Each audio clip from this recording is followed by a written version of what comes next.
দেখলেই গা কিছুটা শিউরে উঠবে যে কারোর, মনে হবে আকাশ থেকে কোনো দানব এই বুঝি গ্রাস করতে ধাওয়া করলো।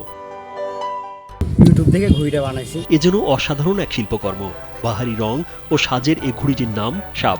আকাশে উঠতে দেখলে মনে হয় রূপকথার এক চিত্রকল্প। 10-12 জন মিলে এই ঘুড়িটা বানাইছি।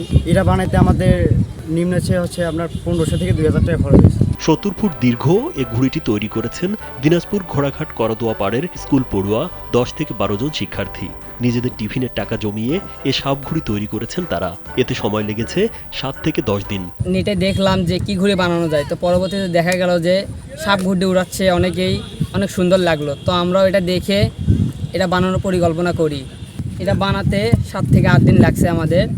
পরে আমরা এটি আজকে উড়ালাম, আজকে আমরা সফলতা পাইছি। এই সাপ ঘুড়িকে একা সামলানো বড় দায়, কেননা একজনকে উড়িয়ে নিয়ে যেতে পারে যে কোনো সময়। তাই তো নাটাই ধরে রাখতে হয় 15 থেকে 20 জন কিশোরকে। আমি রাস্তাতে যাইতেছি, যাওয়ার সময় দেখি যে আমাদের পাশেই, রাস্তার পাশেই বিশাল বড় ঘুড়ি উড়াইতেছে। তো দেখে আমার খুব ভালো লাগলো। আমি আটকে দেখতেছি যে ঘুড়ি উড়াইতেছে। এলাকায় এখন আলোচনার কেন্দ্রবিন্দুতে এই ঘুড়িটি কুড়িয়েছে বেশ প্রশংসা।